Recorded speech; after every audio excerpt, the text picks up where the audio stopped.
Trump's inroads with Florida Latinos are influencing Democratic response to Cuba Democrats in South Florida, beleaguered by a tough 2020 election in the state, have been privately and publicly urging their party leaders to embrace the protests against Cuba's communist regime that are roiling the island nation. Their reasoning is as much personal. These Democrats believe supporting the protests is the right thing to do, as it is political standing with the Cuban people could help the party regain ground with the state's diverse Hispanic voters, nearly half of whom voted for then-President Donald Trump in 2020 in a nearly 10-point swing from 4 years before.Annette. Taddeo, a Democratic state senator from Miami-Dade County, has called on President Joe Biden to visit Miami to show solidarity with the rare demonstrations in Cuba, which have brought thousands into the streets calling for freedom, better economic conditions, internet access, and an end to the dictatorship.An appearance by the Democratic president, Taddeo told CNN, would go a long way with Cuban American and other Latino voters in South Florida. The politics come with being there, she said. Florida has long been one of the most prized states in politics, gaining outsized influence because of its size, diversity, and the way it swung between Democrats and Republicans for years. In recent years, however, the state has tilted right, backing Trump in 2016 and 2020. Republican inroads. Taddeo, a Colombian immigrant, says she has been in touch with officials in the White House and has held public events on the Cuban protests with other prominent South Florida Democrats, such as Miami-Dade Mayor Daniela Levinkova and Rep.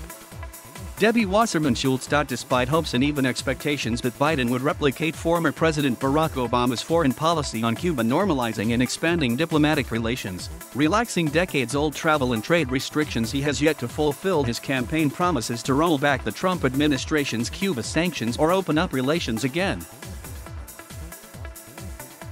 Indeed, 6 months into Biden's presidency, the White House has yet to complete its review on Cuba policy. In large part, that's because of Florida politics and a growing concern among Democrats that the inroads Republican made in South Florida in the 2020 election will become an even bigger issue in the coming years, particularly as the state is set to gain another seat in the House of Representatives after the 2020 census. Asked how much Florida politics are shaping the Biden administration's Cuba policy, administration officials sidestepped the question but stressed their interest in the welfare and freedoms of the Cuban people, as well as in increasing U.S. embassy staffing on the island to better engage with Cuban civil society. Amid the unprecedented protests, it's unclear where the administration's official policy on Cuba will land.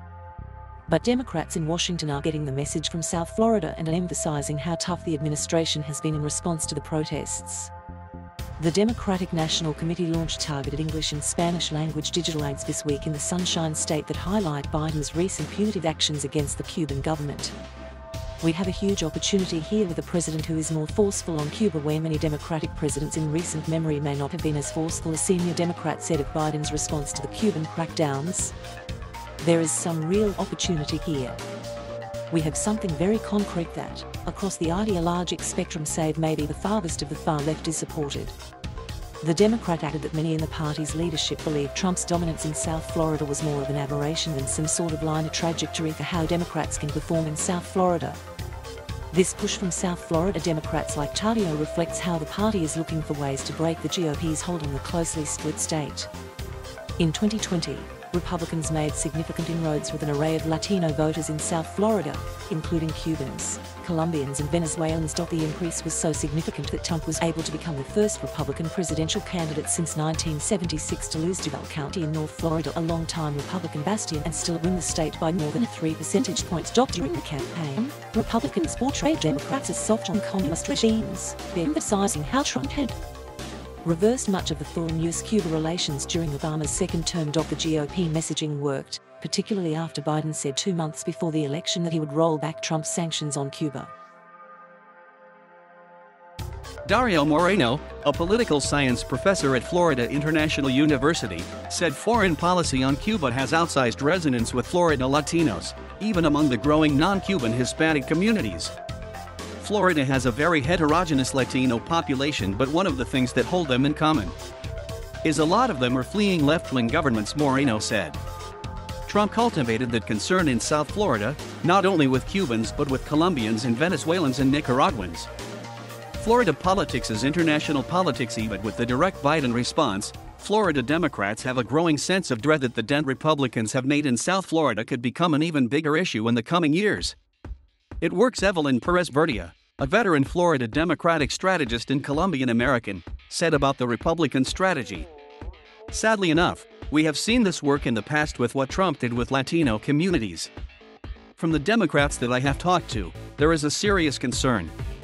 Perez Bertia said Floridians from the Latino diaspora look at everything through the lens of the politics of their country, meaning Florida politics is international politics as much as it is domestic. Democrats are attempting to respond with plans to address U.S. policy toward the island nation, as well as with forceful statements about the democracy movements there. Earlier this month, the Biden administration sanctioned a key Cuban official and a Cuban Special Forces unit known as the Buenos Negros for human rights abuses in the wake of protests. Biden said sanctions were just the beginning, pledging that the United States will continue to sanction individuals responsible for oppression of the Cuban people. The president went on to condemn the mass detentions and sham trials that are unjustly sentencing to prison those who dare to speak out in an effort to intimidate and threaten the Cuban people into silence. The DNC's geo-targeted Facebook ads in both English and Spanish highlighted Biden's stance on Cuba and his pledge for more sanctions. Multiple iterations of the ad highlighted Biden saying that communism is a failed system. The DNC is committed to using our resources to speak directly to the Cuban community in South Florida to make sure they know that President Biden and Democrats have their back, said Jamie Harrison, chair of the Democratic Committee. Politics is unavoidable us directly if domestic politics surrounding Florida were playing a role in U.S. foreign policy on Cuba, the senior State Department official said. Our focus right now is on the people on the island, making demands of their government for change. We are very interested in the voice of the Cuban people being able to be heard and have expressed concerns about efforts to curtail internet freedom and in communication, the official said. It is clear that the protests were a result of the Cuban people's exhaustion with the inability of their government to meet their demands and were spontaneous and honest calls for change, the official said. That really is the key focus of our efforts right now, determining the best way to support the Cuban people and to hold the government accountable for its actions. Cuba watchers like John Carvulich, president of the U.S. Cuba Trade and Economic Council, say domestic politics will always play a role in Cuba, particularly with Florida set to gain another electoral seat after the latest census. U.S. politicians focus on politics, so why is anyone shocked when any politician, whether it's President Biden, President Trump, President Obama, the first President Bush, sees it that way? A politician is going to take into account what the constituents want. Cuba is a domestic political issue, Carvulich said.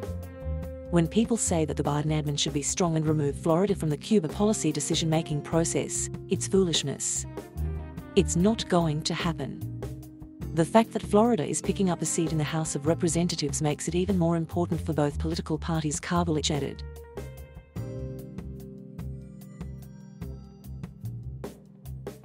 Thank you for watching. Please subscribe.